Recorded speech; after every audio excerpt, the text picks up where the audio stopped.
और सब कुछ तो पढ़ लोगे, लेकिन एक्सेल के फॉर्मूले कहाँ से पढ़ोगे आप?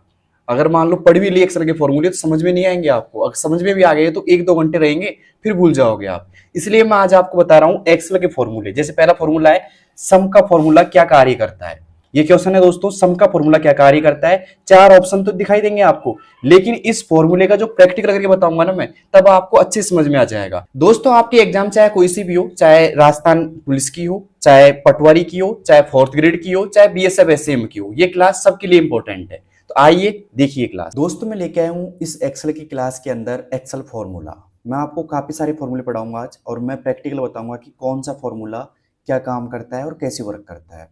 तो ये क्लास देखने के बाद में आपको जो फॉर्मूला मैं पढ़ाऊंगा ना, वो एकदम आपके माइंड में फिट बैठ जाएंगे और आपको अच्छे से याद भी हो जाएंगे। मतलब आप अच्छे से अभ्यास कर पाओगे उनका। एक बात मैं बोलूँ आपको, देखो हर एक चीज़ थ्योरेटिकल पढ़ सकते हैं, लेकिन फॉर्मूला वगैरह का प्रैक्टिकल करना जरूरी होता है, जिससे आपको सही समझ में आ जाए। जैसे ये क्वेश्चन है, सम का फॉर्मूला क्या कार्य करता है। फिर मैं दूसरा क्वेश्चन लेके आया हूँ आपके लिए, इफ का मतलब इफ का फॉर्मूला क्या काम करता है, जो भी है। तीसरा है कि कौन सा फंक्शन वर्तमान तारीख को दिखाता है। और यहाँ पे चौथा क्वेश्चन है एवरेज क्या है। तो ऐसे क्वेश्चन मैं आपके लिए लेके आया हूँ जो बहुत महत्वपूर्ण क्वेश्चन है दोस्तों। तो उम्मीद है दोस्तों आपको ये क्लास बहुत अच्छी पसंद भी आएगी और बहुत अच्छे से आप इसको पढ़ पाओगे। ठीक है, तो स्टार्ट करते हैं आज की ये क्लास। देखो पहला क्वेश्चन क्या है दोस्तों, कि सम का फॉर्मूला का कार्य क्या है। तो ये क्लास देखने से पहले, फॉर्मूला स्टार्ट करने से पहले मैं कुछ चीजें आपको बता देता हूँ प्रैक्टिकली। ठीक है, तो मैं ले चलता हूँ एक यहाँ पे एक ब्लैंक सीट में। देखिए दोस्तों, सबसे पहले बात करें तो यहाँ पे जो ये है ना, A B C D E जो भी है, इन्हें हम कॉलम्स बोलेंगे। क्या बोलेंगे दोस्तों? कॉलम्स होते हैं ये क्या होते हैं? कॉलम्स होते हैं। और जो यहाँ पे दिखाई दे रही है नंबर, जैसे 1 2 3 जो भी दिखाई दे रही है यहाँ पे, इनको हम रो बोलेंगे। क्या बोलेंगे दोस्तों? रो बोलते हैं। तो यहाँ पे जो एक्सेल, जो ये स्प्रेडशीट बोलते हैं, यहाँ से यहाँ तक का जो ये एरिया है, मतलब ये सीट जो है आपकी दोस्तों पूरी, इसे हम क्या बोलेंगे? स्प्रेडशीट बोलते हैं। क्या बोलते हैं इसको? स्प्रेडशीट। या फिर हम इसको वर्कशीट भी बोल सकते हो। क्या बोल सकते हो इसको? वर्कशीट बोल सकते हो। क्लियर यहाँ तक का? ये कॉलम्स होते हैं जिनकी जो हेडिंग होती है दोस्तों अल्फाबेट के रूप में होती है, जैसे A column, B column, C column, D column. और अंतिम कॉलम जो होता है ना दोस्तों, उसका नाम होता है XFD। क्या होता है? XFD। ये देखो अंतिम कॉलम जिसका नाम क्या है? XFD है। और कोई बोले आपसे कि टोटल कॉलम कितने होते हैं एक वर्कशीट के अंदर, तो वो होते हैं दोस्तों 16,384 होते हैं। कितने होते हैं? 16,384 होते हैं एक सीट के अंदर कॉलम। ये कॉलम होते हैं, खड़ी लाइन जो होती है इसे हम क्या बोलेंगे दोस्तों? कॉलम बोलते हैं। और जो आड़ी लाइन होती है, जैसे 1 2 3 के रूप में चल रही है, तो एक वर्कशीट के अंदर या स्प्रेडशीट के अंदर टोटल रो की संख्या होती है दोस्तों 10,48,576। कितनी होती है दोस्तों? 10,48,576 आप बोल सकते हो। ये क्या होती है दोस्तों? एक सीट के अंदर टोटल रो की संख्या होती है। क्लियर यहाँ तक का? तो आपको समझ में आया होगा कि रो क्या होती है और कॉलम क्या होते हैं। तो मैंने यहाँ पे देखो ये रो होती है आपकी। ठीक है, अब मैं चलता हूँ अंतिम रो पे। अंतिम रो कौन सी होती है? डाउन करता हूँ यहाँ से मैं। देखो यहाँ पे देखिए, क्या अंतिम जो रो है इसके बाद में कोई रो नहीं आएगी दोस्तों, ये अंतिम रो होती है आपकी। तो इस रो का यहाँ पे जो नंबर कितना दे रखा है? 10,48,576 दे रखा है। तो कोई पूछे आपसे कि एक वर्कशीट के अंदर टोटल कितनी रो होती हैं? 10,48,576 होती हैं। और एक वर्कशीट के अंदर टोटल कॉलम कितने होते हैं दोस्तों? तो वो होते हैं 16,384। और यहाँ पे जाकर के अंतिम कॉलम का नाम क्या होता है दोस्तों? XFD होता है। क्या होता है दोस्तों? XFD होता है। तो ये बात आपको अच्छे से ध्यान में रखनी है। ठीक है, तो अब चलते हैं दोस्तों। और एक बात और, जो यहाँ पे कॉलम की बात करें हम, तो मैं वापस आ रहा हूँ फर्स्ट कॉलम पे। देखिए कॉलम और रो से, कई बार ये भी आता है कि कॉलम और रो से जो इंटरफेस होता है और जो उससे बनती है उसे क्या बोलते हैं। मतलब सिंगल जो दिखाई दे रहा है ना यहाँ पे एक बॉक्स सा, इस बॉक्स का क्या नाम होता है? तो इसका नाम होता है दोस्तों सेल। क्या होता है दोस्तों? सेल। सवाल यहाँ से बन सकता है कि एक्सेल की सबसे छोटी इकाई किसे कहते हैं? तो सेल को कहते हैं दोस्तों। किसे कहते हैं दोस्तों? सेल को कहते हैं। ठीक है, तो यहाँ तक आपको क्लास पसंद आ रही होगी। और देखिए दोस्तों, ये होता है नेम बॉक्स। दिखाई दे रहा है आपको यहाँ पे, इसे हम नेम बॉक्स बोलेंगे, जहाँ पे एक्टिव सेल का नाम दिखाई देगा। अब यहाँ पे F3 लिखा रहा है, तो F3 कैसे लिखा रहा है? जैसे मान लो मैं यहाँ पे क्लिक करता हूँ तो A2 लिखा आ गया। अब A2 क्यों आया भाई यहाँ पे? तो यहाँ पे देखिएगा दोस्तों, पहले आता है कॉलम का नाम और फिर आता है रो का नाम। तो यहाँ पे एक कॉलम लिया और 2 नंबर क्या ले ली? यहाँ पे रो ले ली। वैसे ही यहाँ पे मान लो मैंने यहाँ पे क्लिक किया तो यहाँ पे लिखा गया C7, तो C7 क्यों लिखा गया है? क्योंकि देखिए दोस्तों C तो कॉलम हो गया और 7 क्या हो गई? रो हो गई। तो यहाँ नाम क्या आ गया दोस्तों? C7 आ गया। तो ये होता है दोस्तों नेम बॉक्स, और नेम बॉक्स क्या दिखाता है? एक्टिव सेल का नाम दिखाएगा यहाँ पे, भाई आपका जो क्लिक है कौन से सेल पे हो रहा है। और यहाँ पे ये जो सेकंड ऑप्शन दिखा रहा है इसे बोलते हैं फॉर्मूला बार। क्या बोलते हैं दोस्तों? Formula bar. यहाँ पे जो सेल में लगे हुए डाटा या सेल में लगे हुए फॉर्मूला दिखाई देंगे दोस्तों। क्या दिखाई देंगे? सेल में लगे हुए फॉर्मूला दिखाई देंगे यहाँ पे, ठीक है, जो भी मैं बताऊंगा अभी आपको। अब चलते हैं दोस्तों बिना किसी देरी के पहले क्वेश्चन की ओर। यहाँ तक आप क्लास थोड़ी समझ में आई होगी। अगर आपको पूरी क्लास चाहिए एक्सेल की तो मुझे बताइए कमेंट बॉक्स में, मैं कंप्लीट एक्सेल आपको पढ़ा दूंगा, ठीक है। लेकिन अब बात करते हैं दोस्तों पहले क्वेश्चन की, क्योंकि मैं आपको क्वेश्चन वाइज समझाना बेटर समझता हूँ, क्योंकि आपको अच्छे समझ में आ जाएंगे। पहला क्वेश्चन यहाँ पे है कि इक्वल बराबर का चिन्ह, ध्यान रखना किसी भी फॉर्मूला जो स्टार्ट होता है एक्सेल के अंदर वो बराबर के साइन से होता है, मतलब इक्वल चिन्ह लगाना जरूरी होता है। कई बार सवाल ये भी आ जाता है कि मुझे एक्सेल में कोई फॉर्मूला लगाना है तो मैं सबसे पहले क्या प्रेस करूंगा? तो इक्वल सिंबल आपको प्रेस करना पड़ेगा, तभी फॉर्मूला काम करेगा दोस्तों। तो यहाँ पे क्या आ रहा है? इक्वल सम, फिर यहाँ पे ब्रैकेट चालू कर दिया और एक रेंज दे दी A1 से A5, ठीक है। फॉर्मूला का कार्य क्या है, मतलब ये फॉर्मूला क्या काम करेगा? अगर आप एक्सेल के अंदर ये फॉर्मूला पुट करते हो तो ये क्या वर्क करेगा दोस्तों? तो यहाँ पे चार ऑप्शन आपके सामने।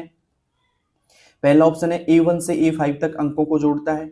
दूसरा है A1 से A5 के से घटाता है, A1 से A5 से घटाता है, या फिर केवल गिनती करता है, या फिर A1 और A5 को गुणा करता है। वापिस सुनिए ऑप्शन। सवाल ये था कि सम का फॉर्मूला क्या काम करता है?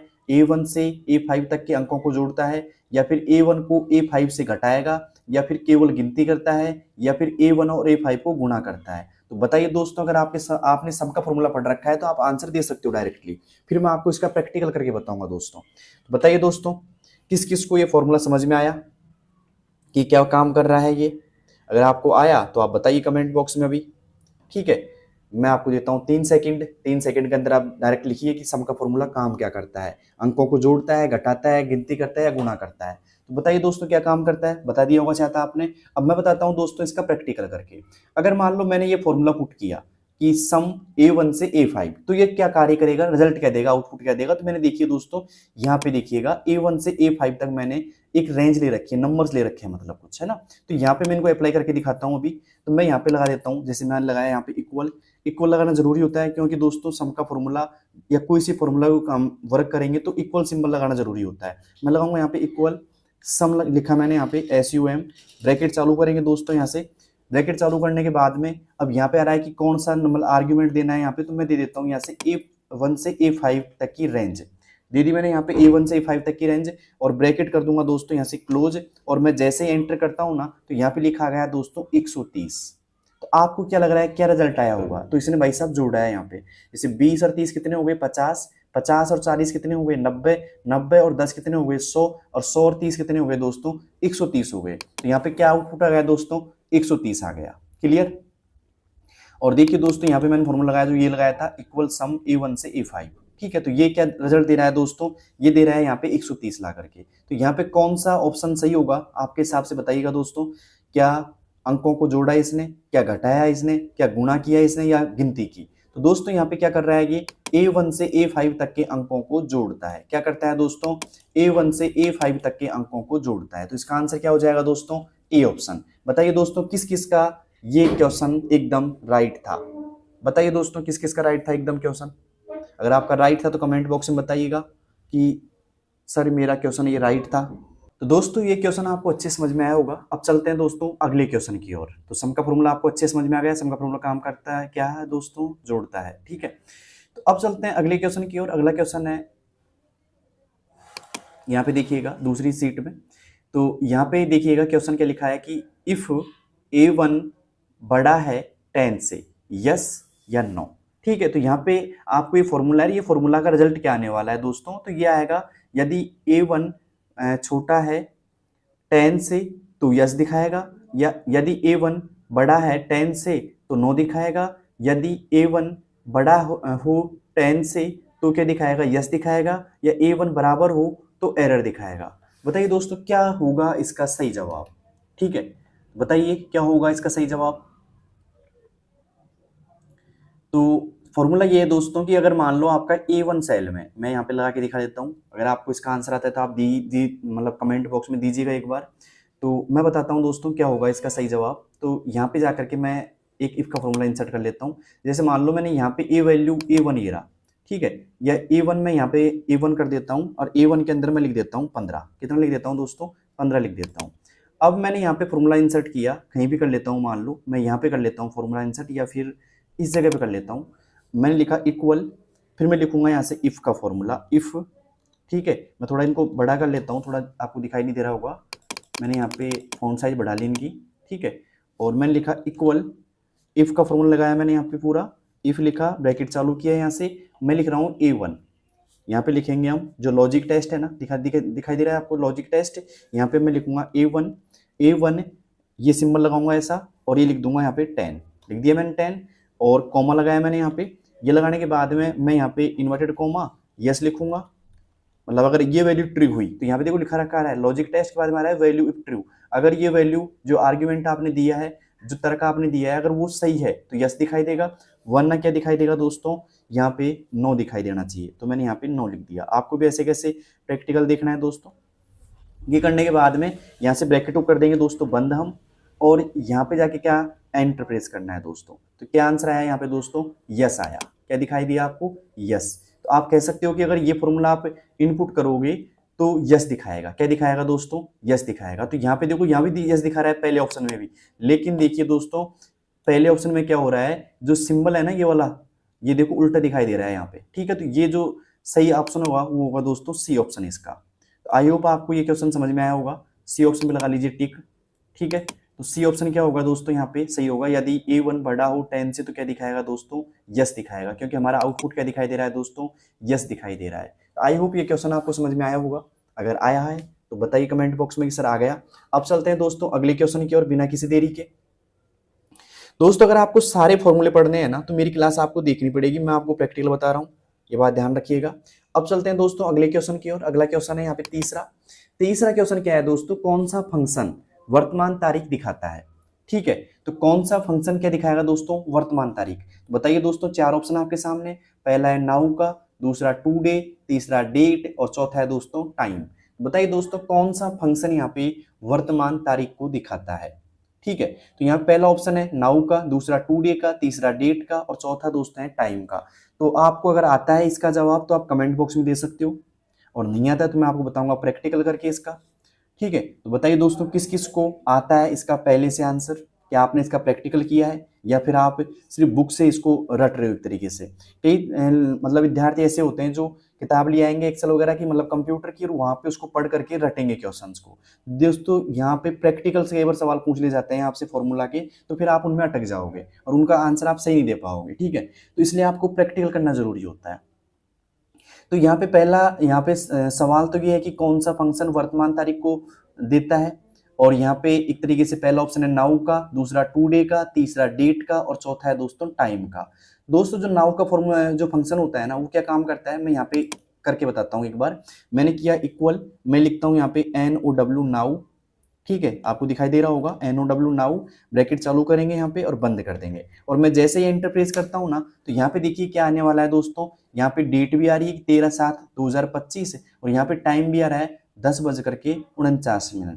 तो यहाँ पे जो वर्तमान तारीख और डेट दोनों दिखाता है। अगर सवाल ये होता है ना कि कौन सा फंक्शन वर्तमान तारीख और तारीख और समय दिखाता है, कौन सा फंक्शन वर्तमान तारीख और समय देता है, तो कौन सा होता है दोस्तों? नाउ होता है। लेकिन ये कौन क्या बोल रहा है फॉर्मूला कि सिर्फ आपको वर्तमान तारीख देखनी है। तो वर्तमान तारीख के लिए दूसरा फॉर्मूला अप्लाई करता हूं दोस्तों मैं, इक्वल टू डे का, TODAY, टू डे करता हूं यहाँ से और ब्रैकेट चालू बंद करूंगा ना मैं और एंटर प्रेस करूंगा, तो दूसरा जो फॉर्मूला है ना दोस्तों वो क्या दिखाई देगा, मतलब एक तरीके से तारीख दिखाई देगा। अब आपको ये थोड़ा सा अलग से दिखाई दे रहा है तो मैं इसको हटाता हूँ एक बार, मैं आपको पर्सनल इसी का बताता हूँ, टू डे का ही। अब तो मैंने किया इक्वल टू डे, यहाँ पे TODAY, ब्रैकेट चालू करेंगे और बंद करेंगे, और जैसे मैंने एंटर प्रेस किया तो देखिए दोस्तों यहाँ पे क्या दिखाई दे रहा है, सिर्फ और सिर्फ आपको क्या दिखाई देगी दोस्तों? यहाँ पे तारीख दिखाई देगी। ठीक है, अब यहाँ पे 00 इसलिए आ रहा है कि इससे पहले जो फॉर्मूला लगाया था ना मैंने, उसने क्या किया, इसका फॉर्मेट चेंज कर दिया।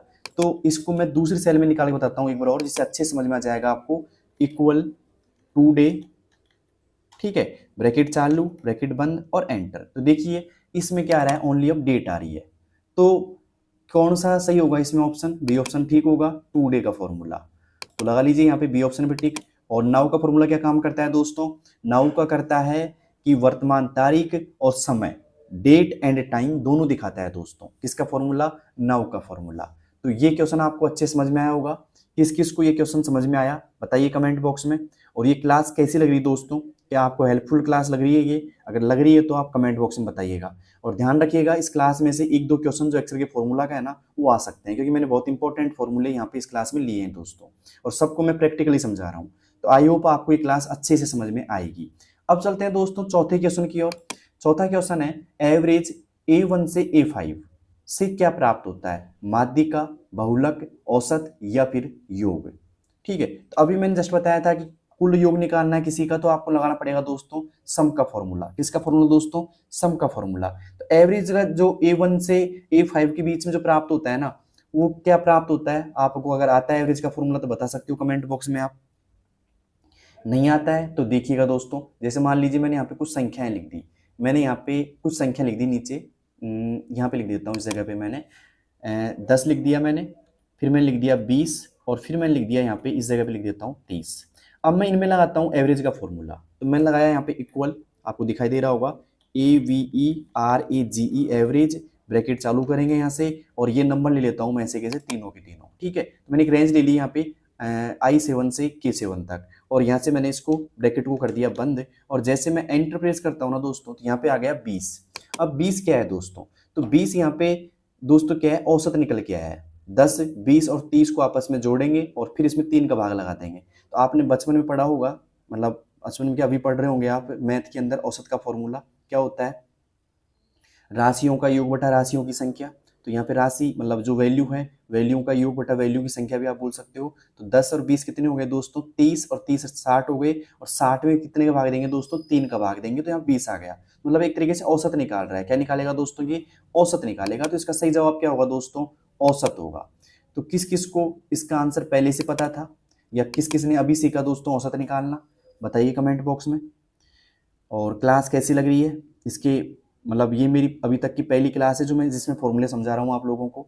तो अगर आपको अच्छी लग रही है तो बताइए कमेंट बॉक्स में। इसमें आगे आने वाली क्लासें ज़्यादातर फॉर्मूले की रखूँगा, क्योंकि ज़्यादातर फॉर्मूले मतलब एक तरीके से समझने के होते हैं दोस्तों।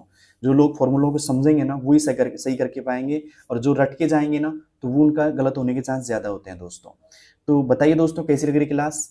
अब आगे बढ़ते हैं अगले सवाल की ओर। अब चलते हैं दोस्तों अगले क्वेश्चन की ओर। अगला क्वेश्चन है पांचवा क्वेश्चन क्या है दोस्तों, इक्वल मैक्स 10, 20 और 5 क्या लौट आता है, मतलब इसका जो आउटपुट होगा वो क्या होगा, 5 होगा, 10 होगा, 20 होगा या 0 होगा। तो ये तो आप बता ही सकते हो दोस्तों, इक्वल मैक्स ब्रैकेट चालू करेंगे 10, 20 और 5 का आउटपुट क्या होगा दोस्तों, 5 होगा, 10 होगा, 20 होगा या 0 होगा।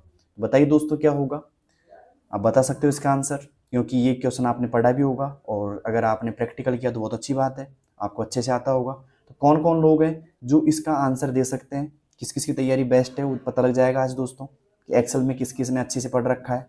तो इक्वल मैक्सिमम, देखो मैक्स को बोलते हैं मैक्सिमम, ये फॉर्मूला क्या लौटाता है, आपको इंटरव्यू भी लगी दोस्तों, अब तो बता ही सकते हो इसका आंसर, वरना फिर मैं बताऊंगा प्रैक्टिकल करके इसका। तो इक्वल मैक्स 10, 20 और 5 क्या लौटाता है, क्या आपको पता है तो बताइए कमेंट बॉक्स में। तो देखिए दोस्तों मैं बता देता हूँ आपको, ज़्यादा टाइम खराब नहीं करेंगे आपका। तो देखिए दोस्तों यहाँ पे जो मैक्स है ना, मैं लगा के दिखाता हूँ फॉर्मूला, मैं यहाँ पे लगा देता हूँ इस जगह पे, मैंने लिखा इक्वल MEX मैक्स, ब्रैकेट चालू करेंगे यहाँ से।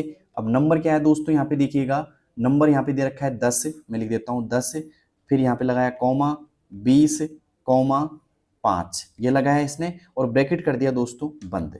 और मैं यहाँ पे एंटर जैसे प्रेस करूंगा ना तो क्या लिखा गया दोस्तों, 20 लिखा गया। तो सीधा सा बात ये है कि मैक्सिमम का जो फॉर्मूला होता है दोस्तों वो अधिकतम मान लौटाता है। क्या लौटाता है दोस्तों, अधिकतम वैल्यू या अधिकतम मान आप बोल सकते हो। तो इसका जो सही जवाब होगा दोस्तों वो होगा सी ऑप्शन। तो किस किस को ये फॉर्मूला समझ में आया दोस्तों, मैक्सिमम का फॉर्मूला निकालता है अधिकतम मान, और जो मिनिमम का फॉर्मूला होता है ना वो निकालता है दोस्तों मिनिमम मान। यहाँ पे तो आपको अच्छे से समझ में आ गया होगा मैक्सिमम का फॉर्मूला, अगर समझ में आ गया तो बताइए। अब चलते हैं दोस्तों अगले क्वेश्चन की ओर। अगला क्वेश्चन है दोस्तों छठा क्वेश्चन क्या है दोस्तों, देखिएगा छठा क्वेश्चन है यहाँ पे, कौन सा फंक्शन केवल संख्यात्मक मानों की गिनती करता है। तो ये तो मैंने आपके लिए समझाने के लिए बनाई है, इस पे ध्यान मत दीजिएगा। अभी यहाँ पे 4 ऑप्शन में ध्यान दीजिए आप। तो कौन सा फंक्शन केवल संख्यात्मक मानों को या मानों की गिनती करता है। पहला है काउंट इफ का, दूसरा काउंटा का, तीसरा काउंट का, और चौथा है दोस्तों काउंट ब्लैंक का। वापिस सुनिए, काउंट इफ का फॉर्मूला, या फिर काउंटा का फॉर्मूला, या काउंट का फॉर्मूला, या काउंट ब्लैंक का फॉर्मूला। 4 ऑप्शन आपके सामने है दोस्तों। और सवाल क्या है दोस्तों, कौन सा फंक्शन केवल संख्यात्मक मानों की गिनती करता है।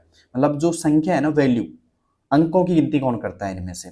ठीक है, तो दोस्तों अगर आपको आता है तो बताइए। आपके पास 3 सेकंड है इसके जवाब देने के लिए। और आप ये भी बता सकते हो कि अब तक 5 सवाल जो मैंने कराए हैं पीछे, उनमें से आपके कितने का जवाब आपने दिया था पहले से। अगर दिया है तो बताइए कमेंट बॉक्स में।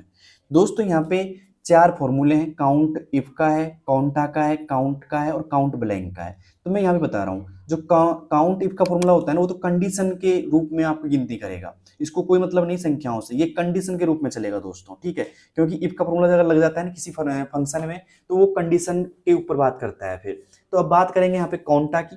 तो काउंटा क्या काम करता है, देखिए दोस्तों मैं यहाँ पे लगा के दिखाता हूँ आपको काउंटा का फॉर्मूला इसी टेबल के अंदर। तो मैंने यहाँ पे लिखा इक्वल COUNTA काउंटा, और यहाँ पे जाकर के ब्रैकेट चालू करेंगे और वैल्यू दे दी मैंने दोस्तों की।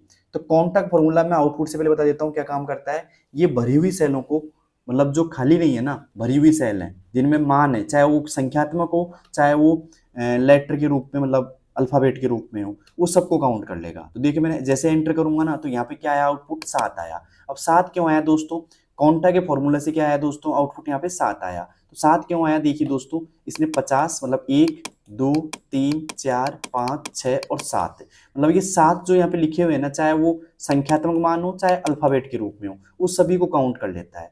तो सीधी सी बात है, सवाल ये आ जाए मान लीजिए आपके सामने कि कौन सा फंक्शन भरी हुई सेलों का मान गिनता है, तो वो गिनता है दोस्तों काउंटा का फॉर्मूला। इसको कई लोग काउंट ए भी बोलते हैं, या काउंटा बोल दीजिए, दोनों में बेस्ट है। मैं इसको काउंटा बोल देता हूँ, आप इसको काउंट ए भी बोल सकते हो। तो काउंट ए का फॉर्मूला क्या काम करता है दोस्तों, भरी हुई सेलों का, चाहे वो अल्फाबेट हो चाहे वो नंबर्स हो, सबको गिनता है एक तरीके से। तो ये तो होगा ही नहीं ऑप्शन। ठीक है, पहला कंडीशन के हिसाब से गिनेगा तो ये भी नहीं होगा। अब बात करें यहाँ पे काउंट के फॉर्मूले की, तो काउंट क्या काम करता है, देखिए दोस्तों मैं लगा देता हूँ इस जगह पे। ये तो मैंने लगाया था काउंट ए का फॉर्मूला, मैं लिख भी देता हूँ यहाँ पे COUNT। ए का फॉर्मूला क्या काम करता है दोस्तों, पूरी संख्या को गिनता है, भरी हुई सेल को। अब मैं यहाँ पे लगाता हूँ काउंट का फॉर्मूला, मैंने लिख दिया यहाँ पे काउंट, आपको याद रहेगा इसलिए मैं सिर्फ काउंट लिख रहा हूँ यहाँ पे। अब देखिए मैं यहाँ पे लगा देता हूँ इक्वल। किसी भी फॉर्मूला को स्टार्ट करने से पहले क्या लगाया जाएगा दोस्तों, इक्वल लगाया जाएगा। मैं लिखूंगा यहाँ पे COUNT, ब्रैकेट चालू करेंगे यहाँ से। अब क्या करेंगे दोस्तों, इसी वैल्यू को ले लेता हूँ मैं, तो ऐसे कैसे, तो यहाँ पे देखिए दोस्तों, अब केवल अगर संख्यात्मक मानों गिनेगा ना, तो यहाँ पे आंसर कितना, आउटपुट कितना आना चाहिए, इसमें 6 आना चाहिए, क्योंकि एक तो यहाँ पे क्या है, लेटर है। तो गिनेगा किसको, 50 80, 2 ये हो गए, 3 4 और 5, सॉरी 5 आना चाहिए, क्योंकि यहाँ पे 2 अल्फाबेट नंबर है, ए भी है और डी भी है। ठीक है, तो यहाँ पे मैं एंटर करता हूँ तो क्या है दोस्तों, 5 आया। क्यों 5 आया, क्योंकि इसने ना तो ए को गिना और ना ही डी को गिना, क्योंकि दोनों क्या है, संख्या नहीं है। ठीक है, तो गिनेगा किसको, 50 को, 80 को, 50 को, 50 को और 10 को। इनको इन्होंने गिन के बताया दोस्तों कितने हैं दोस्तों, संख्यात्मक मान इसमें 5 है। आप सीधा ये भी समझ सकते हो कि इस टेबल के अंदर संख्या कितनी है, 1 2 3 4 5 दिखा दिया। और भरी हुई सेल कितनी है दोस्तों, 1 2 3 4 5 6 और 7 है, तो 7 इसमें आ गया। अब बात करें दोस्तों, ये ऑप्शन तो ठीक है, क्योंकि संख्यात्मक मान आंसर आपको मिल गया दोस्तों, सी ऑप्शन इसका सही होगा, तो लगा लीजिए यहाँ पे सी ऑप्शन पे टिक। लेकिन अब बात करें कि भाई काउंट ब्लैंक का फॉर्मूला क्या काम करेगा। क्या आपको पता है दोस्तों काउंट ब्लैंक क्या काम करता है। मैंने यहाँ पे 2 फॉर्मूले बता दिए आपको, 3 के बारे में बता दिया अच्छे से। पहला बताया मैंने कि काउंट ए का फॉर्मूला क्या काम करता है, भरी हुई सेल गिनता है, और दूसरा फॉर्मूला काउंट का क्या करता है, संख्यात्मक मान गिनता है। तो अब बताइए दोस्तों काउंट ब्लैंक का फॉर्मूला क्या काम करता है। अगर आपको आता है तो बताइए, आप लिखिए कमेंट बॉक्स में, सर काउंट ब्लैंक का फॉर्मूला ये काम करता है, तो आप बता सकते हो। ठीक है, मैं उम्मीद करता हूँ कि अगर आपकी तैयारी अच्छी है ना, तो इसका आंसर भी आपको अच्छे से आता होगा। अगर नहीं आता तो देखिए मैं यहाँ पे लगा देता हूँ काउंट ब्लैंक का, इस ऊपर वाली जगह में, दोनों तो मैंने बता दिया आपको। तो मैं लिख देता हूँ यहाँ पे COUNTBLANK ब्लैंक। ठीक है, तो ये मैंने फॉर्मूला यहाँ पे पुट कर दिया। अब मैं पुट नहीं करा, मैंने सिर्फ नाम लिखा है यहाँ। तो अब मैं यहाँ पे लगा देता हूँ फॉर्मूला क्या है भाई इसका, मैं लगाया equal COUNT BLANK, count blank, bracket चालू करेंगे यहाँ से, और मैंने रेंज ले ली दोस्तों ये वाली, ले ली रेंज मैंने ये, और मैं जैसे ही यहाँ पे एंटर प्रेस करता हूँ ना, तो यहाँ पे क्या आया दोस्तों, 2 आया है। अब आप बोलोगे 2 क्यों आया सर? तो जो काउंट, तो यहाँ पे काउंट ब्लैंक का फॉर्मूला क्या काम करेगा, यहाँ पे आउटपुट 2 आ गया क्योंकि मैंने लगाया यहाँ पे इक्वल काउंट ब्लैंक I11 से K13 मैंने लगा दिया यहाँ पे, मतलब जो ये टेबल थी इसकी रेंज लगा दी मैंने यहाँ पे। तो ये क्या काम कर रहा है, यहाँ पे आउटपुट 2 दे रहा है दोस्तों। तो आउटपुट 2 क्यों दे रहा है, क्योंकि देखिए जो काउंट ब्लैंक का फॉर्मूला होता है ना, वो काम करता है खाली सेलों को गिनने का। अब खाली सेल कौन सी है, ये भी खाली है और ये भी है, इस रेंज के अंदर मैं बात कर रहा हूँ। इस रेंज के अंदर जो खाली सेल है ना, वो कौन कौन सी है, एक तो ये रही और एक ये रही। तो यहाँ पे कितना आ गया दोस्तों, 2 आ गया। तो आई होप आपको ये क्वेश्चन समझ में आया होगा और इसके फॉर्मूले भी आपको समझ में आए होंगे। तो वापस देख लीजिएगा, काउंट ब्लैंक का फॉर्मूला क्या काम करता है, खाली सेलों को गिनता है। किसको गिनता है दोस्तों, खाली सेलों को गिनता है। काउंट का फॉर्मूला क्या काम करता है, संख्यात्मक सेलों को गिनता है, जिनकी संख्या है, मतलब 1 2 3 4 के रूप में जो भी है ना, गिनती के रूप में संख्या, उनको गिनेगा। और काउंट ए को ना तो संख्या से मतलब होता है, ना अल्फाबेट से मतलब होता है, ना सिंबल से मतलब होता है। ये तो क्या करता है कि जिस सेल के अंदर कुछ भी लिखा हो ना, चाहे अल्फाबेट हो, चाहे नंबर हो, चाहे कोई डिजिट हो, कुछ भी हो, मतलब उसको गिनेगा। ये तो भरी हुई सेलों को गिनेगा, सीधी सी बात ये है। ठीक है, तो आई होप आपको ये क्वेश्चन समझ में आया होगा। और किस किस को ये क्वेश्चन समझ में आया बताइए दोस्तों कमेंट बॉक्स के अंदर। तो ये क्लास बहुत इंपॉर्टेंट है और इस क्लास को बनाने में मुझे बहुत मेहनत लगी, ये भी ध्यान रखना। और मैं मेहनत कर रहा हूँ आप लोगों के लिए कि आप लोग अच्छे से, अगर ऐसे क्वेश्चन आ जाए ना, तो अच्छे से आप उनको करके आओ। ठीक है, तो अब मुझे ये बता दीजिए एक बार कि इन 6 क्वेश्चन जो मैंने बताया आपको 6, इनमें से आपको कितने क्वेश्चनों का आंसर पहले से आता था, या फिर मतलब पहले से आता था, या फिर आपने सही आंसर दिया है इनका, बताइए दोस्तों। मैं ये मानता हूँ कि 6 में से जिनके 4 क्वेश्चन सही है ना, उनकी एक्सेल में तैयारी बहुत बेस्ट है, ध्यान रखना। तो बताइए दोस्तों किस किस की तैयारी बेस्ट है। अब चलते हैं दोस्तों अगले क्वेश्चन की ओर। अगला क्वेश्चन है यहाँ पे 7वां क्वेश्चन क्या है दोस्तों, इक्वल लेफ्ट ब्रैकेट चालू एक्सेल और 2 लिखा हुआ है यहाँ पे, का आउटपुट क्या होगा। मतलब अगर आपने एक्सेल के अंदर ये फॉर्मूला पुट किया तो इसका आउटपुट क्या निकल के आएगा, EX आएगा, EL आएगा, CE आएगा, या XL आएगा। बताइए दोस्तों लेफ्ट में अगर ये फॉर्मूला अपने इनपुट करते हैं एक्सेल के अंदर तो क्या आउटपुट होगा। अगर आपको आता है तो आप बता सकते हो कमेंट बॉक्स के इसके अंदर आंसर इसका। मैं कमेंट बॉक्स में क्यों बोल रहा हूँ आपको बार बार, इसलिए बोल रहा हूँ दोस्तों कि अगर आपको आता होगा इसका आंसर तो आप अच्छे से बता पाओगे और ये क्वेश्चन आपको एकदम माइंड में फिट बैठ जाएगा। ठीक है, तो आप बता सकते हो इसका आंसर। अगर आता है तो, नहीं आता है तो वेट कीजिए थोड़ा, मैं बताऊँगा इसका आंसर और प्रैक्टिकल करके बताऊँगा दोस्तों।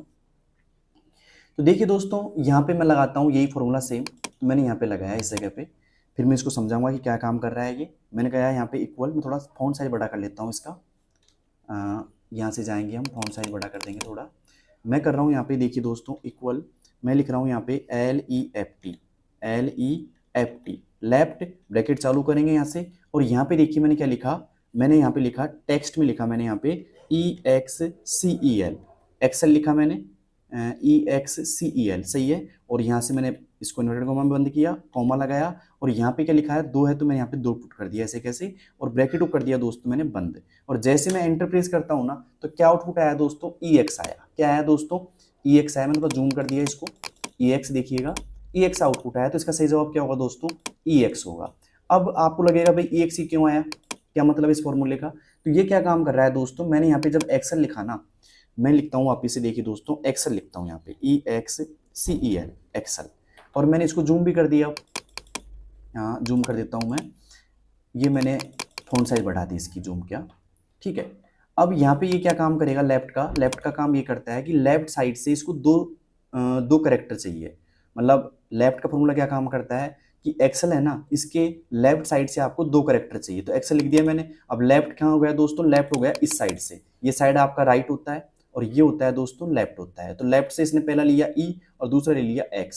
अगर मान लो यहाँ पे 3 लिखा होता तो यहाँ पे क्या आउटपुट होता, EX और C होता। समझ में आया आपको। अगर यहाँ पे राइट होता, क्या होता, लेफ्ट की जगह राइट होता, तो ये गिनता इधर से, मतलब राइट साइड से गिनता, और यहाँ पे 2 गिनता, तो फिर क्या आता है इसका आंसर, E और L आता। क्या आता है दोस्तों, E और L आता। समझ में आ गया आपको। तो राइट से गिनेगा तो राइट साइड से यहाँ पे उठाएगा अक्षरों को, और लेफ्ट से गिनेगा तो यहाँ से आपको लेगा E और X। ठीक है, अगर यहाँ पे 3 होता तो EX C आता, अगर यहाँ पे 4 होता तो क्या आता दोस्तों, EXCE आता दोस्तों। समझ में आ गया आपको। तो यहाँ पे सही जवाब क्या होगा दोस्तों, EX होगा। आई होप ये क्लास आपको पसंद आ रही होगी और ये क्वेश्चन भी आपको समझ में आ गया होगा। अब चलते हैं दोस्तों अगले क्वेश्चन की ओर। अगला क्वेश्चन क्या है दोस्तों, आठवां है। आठवां क्वेश्चन क्या है दोस्तों, किसी फंक्शन से टेक्स्ट की लंबाई यानी कि कैरेक्टर की संख्या ज्ञात होती है। किस फंक्शन से कैरेक्टर की लंबाई यानी टेक्स्ट की लंबाई यानी कैरेक्टर की संख्या ज्ञात होती है। लेंथ से, साइज से या फिर टेक्स्ट लेंथ से। बताइए दोस्तों किससे होती है टेक्स्ट की लंबाई यानी कैरेक्टर की संख्या ज्ञात। अब कैरेक्टर की संख्या क्या होती है, जैसे मैं लिख देता हूं यहाँ पे, मैंने लिखा यहाँ पे MOHIT मोहित, मैंने मोहित लिखा यहाँ पे। और मोहित के अंदर अब कितने कैरेक्टर हैं, मतलब कितने अक्षर हैं मोहित के अंदर। मैं थोड़ा जूम कर देता हूँ मोहित को, समझ में आया आपको। तो इस मोहित के अंदर, मतलब मोहित जो नाम है यहाँ लिखा है मैंने, इसके अंदर कितने कैरेक्टर है, इसको कौन सा फॉर्मूला निकालेगा, लेंथ का निकालेगा, साइज का निकालेगा या टेक्स्ट लेंथ का निकालेगा। बताइए दोस्तों कौन सा फॉर्मूला इसका सही आउटपुट देगा। तो मैं यहाँ पे जो देगा ना वो देगा दोस्तों लेंथ का फॉर्मूला। किसका देगा दोस्तों, लेंथ का फॉर्मूला देगा। तो लगा लीजिए यहाँ पे लेंथ पे टिक। अब मैं यहाँ पे बताता हूँ कि कैसे देगा भाई लेंथ का फॉर्मूला। तो मैं लगा देता हूँ, इस जगह लगा लेता हूँ लेंथ का फॉर्मूला। मैंने यहाँ पे थोड़ी फॉन्ट साइज बढ़ा दी इसकी। अब देखिए मैं यहाँ पे करता हूँ इक्वल LEN करता हूँ यहाँ से, और ब्रैकेट चालू करता हूँ दोस्तों यहाँ से। और ब्रैकेट चालू करने के बाद में टेक्स्ट ले लिया मैंने ये, ठीक है। और मैंने यहाँ पे इसको बंद कर दिया और मैंने एंटर कर दिया। तो यहाँ पे आ गया दोस्तों 5, ठीक है। और अपन को ये भी चाहिए था कैरेक्टर की संख्या निकालनी है। अब मोहित में कितने अक्षर है, MOHIT, तो 5 अक्षरों से बना हुआ नाम है दोस्तों मोहित। तो समझ में आया दोस्तों कि लेन का फॉर्मूला क्या काम करता है, कैरेक्टर की संख्या ज्ञात करता है या टेक्स्ट की लंबाई ज्ञात करता है। समझ में आया आपको, अगर आया तो बताइए कमेंट बॉक्स में कि 8 में से कितने सवालों का आपने पहले से सही जवाब दे दिया है। अब चलते हैं दोस्तों 9वें क्वेश्चन की ओर बिना किसी देरी के। तो 9वां क्वेश्चन क्या है दोस्तों, 9वां क्वेश्चन चलते हैं हम 9वें क्वेश्चन की ओर। 9वां क्वेश्चन क्या है दोस्तों, देखिए ट्रिम का फॉर्मूला आपको दिखाया है यहाँ पे। ट्रिम एक्सेल क्या करेगा, मतलब जो ट्रिम है ना उसमें एक्सेल क्या करेगा, स्पेस हटा देगा, टेक्स्ट को छोटा करेगा, कैपिटल करेगा या कुछ नहीं करेगा। बताइए दोस्तों ट्रिम का फॉर्मूला क्या काम करेगा, स्पेस हटा देगा, टेक्स्ट को छोटा करेगा, कैपिटल करेगा या कुछ नहीं करेगा। तो भाई कुछ तो करेगा ट्रिम का फॉर्मूला। अब क्या करेगा देखिए, अगर आपको आता है तो बताइए कमेंट बॉक्स में। अगर आपने एक्सेल पढ़ रखी है, आपने एक्सेल के फॉर्मूले पढ़ रखे हैं तो आप बता सकते हो कमेंट बॉक्स में इसका आंसर। अगर नहीं आता तो देखिए दोस्तों क्या करेगा ट्रिम का फॉर्मूला। तो देखिए ट्रिम का फॉर्मूला क्या काम करता है, मैं आपको ऐसे समझा देता हूँ नॉर्मल। जैसे मान लीजिए यहाँ पे मैंने क्या किया, मैंने कुछ नाम लिखा, मैंने लिखा यहाँ पे तानिया, ठीक है। और बीच में मैंने बहुत सारा स्पेस दे दिया दोस्तों, क्या दे दिया, स्पेस दे दिया। और फिर मैंने कर दिया यहाँ पे SINGH सिंह। तो यहाँ पे मैंने ये तानिया सिंह लिखा। और यहाँ पे मैंने क्या किया कि भाई थोड़ा इसको बड़ा कर देते हैं अपन, एक ही सेल में आ जाएगा पूरा नाम। और यहाँ पे मैंने इसको फॉन्ट साइज बढ़ा दी, ठीक है। तो ये तानिया सिंह मैंने लिख दिया, बीच में मैंने बहुत सारा स्पेस दे दिया। तो आपको समझ में आ गया क्या काम करता है। ये जो नाम होता है ना तानिया सिंह के जो बीच में स्पेस है, मतलब स्पेस को कम करता है, ये स्पेस हटा देता है और सिर्फ एक अक्षर का स्पेस रखेगा। कितने अक्षर का, एक अक्षर का। जैसे तानिया सिंह बहुत सारा स्पेस है ना, अब मैं लगाता हूँ इसमें ट्रिम का फॉर्मूला। तो इक्वल किया मैंने, TRIM लिखा मैंने, ब्रैकेट चालू किया यहाँ से, और मैंने ले लिया टेक्स्ट भाई मेरे पास में ये है। और जैसे मैं एंटर प्रेस करूंगा ना दोस्तों, तो देखिए तानिया सिंह में यहाँ तो कितना स्पेस है, बहुत सारा स्पेस है, ठीक है। लेकिन यहाँ पे देखो कितना है, तानिया और सिंह में सिर्फ एक अक्षर का स्पेस आपको दिखाई देगा इसके अंदर। दिखाई दिया कि नहीं दिया, मैं आपको थोड़ा सा हाईलाइट कर देता हूँ इस नाम को। देखिए तानिया सिंह में क्या दिया दोस्तों, एक अक्षर का स्पेस दिखाई दिया यहाँ पे, ठीक है। तो ट्रिम का फॉर्मूला क्या काम करेगा दोस्तों, स्पेस हटा देगा। क्या हटा देगा दोस्तों, अगर अधिक स्पेस है तो एक स्पेस रखेगा, ध्यान रखना इस चीज का। सवाल ये भी आ सकता है कि इनमें से कौन सा फॉर्मूला अधिक स्पेस को हटा करके सिर्फ एक अक्षर का स्पेस रखता है, तो रखता है ट्रिम का फॉर्मूला। तो समझ में आया दोस्तों ये क्वेश्चन। अब चलते हैं दोस्तों 10वें क्वेश्चन की ओर। 10वां क्वेश्चन है दोस्तों यहाँ पे देखिए कि कौन सा फॉर्मूला सभी गैर खाली सेल की गिनती करता है। अभी मैं समझा के आया था आपको, अगर यही क्वेश्चन अगर आपने ध्यान से क्लास देखी हो तो मैं अभी आपको समझा के आया था इसी क्वेश्चन को, ऐसे ही क्वेश्चन था एक।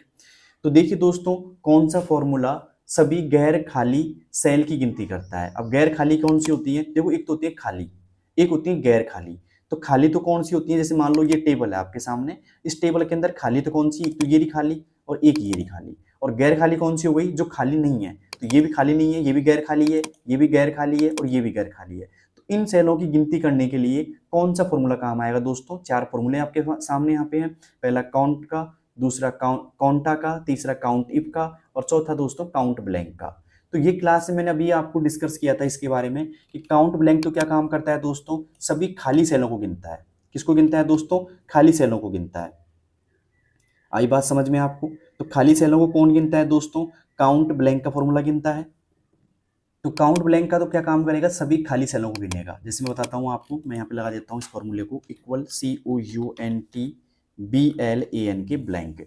तो मैंने जैसे ही फॉर्मूला लगाया दोस्तों और मैंने इसको सिलेक्ट किया रेंज को ऐसे कैसे, तो इसमें आउटपुट क्या आएगा दोस्तों, 2 आएगा, क्योंकि इसमें क्या है, एक तो ये रही और एक ये रही, 2 ही सेल खाली हैं दोस्तों। तो खाली सेलों को गिनता है कौन, काउंट ब्लैंक। हम बोल रहे हैं गैर खाली, तो गैर खाली को गिनेगा कौन दोस्तों, कॉन्टा का फॉर्मूला। किसका गिनेगा दोस्तों, कॉन्टा का। लगा लीजिए यहाँ पे कॉन्टा पे टिक। अब कैसे काम करेगा कॉन्टा का, देखिएगा मैं यहाँ पे क्लिक करता हूँ और मैंने यहाँ लगाया कॉन्टा का फॉर्मूला, COUN और T, कॉन्टा, और ए और लगा देता हूँ साथ में, मैं कॉन्टा लगाया मैंने, और यहाँ से दे देता हूँ मैं रेंज। यहाँ पे ये रेंज मैंने दे दी दोस्तों यहाँ पे, और मैं जैसे ही एंटर करता हूँ ना, तो यहाँ पे आ गया दोस्तों आउटपुट कितना, 5। देखिए दोस्तों आउटपुट 5 आ गया है यहाँ पे। अब 5 क्यों आया दोस्तों, क्योंकि यहाँ पे देखिए ये भी गैर खाली है, 1 2 3 4 और 5 क्या है दोस्तों, इसमें के अंदर गैर खाली सेल है। ठीक है, तो कौन सा फॉर्मूला गैर खाली सेल को गिनता है दोस्तों, कॉन्टा का गिनता है। और गैर खाली मतलब क्या होता है दोस्तों, जो खाली नहीं है, मतलब भरी हुई सेल है। ठीक है, ओके। तो गैर खाली का आपको मतलब समझ में आया क्या होता है, जो सेल भरी हुई है। और भरी हुई को कौन गिनता है दोस्तों, कॉन्टा का फॉर्मूला गिनता है। और मैंने काउंट का मैंने बताया था कि काउंट का फॉर्मूला क्या काम करता है, तो मैंने इसी मतलब काउंट का फॉर्मूला इस क्लास में डिस्कशन किया था। तो ये तो आप बताइए दोस्तों कि काउंट का फॉर्मूला क्या काम करता है। अब आप बोलोगे आप क्यों नहीं बता रहे, भैया मैंने इसी क्लास में इसका डिस्कशन किया था अच्छे से कि काउंट का फॉर्मूला क्या काम करता है।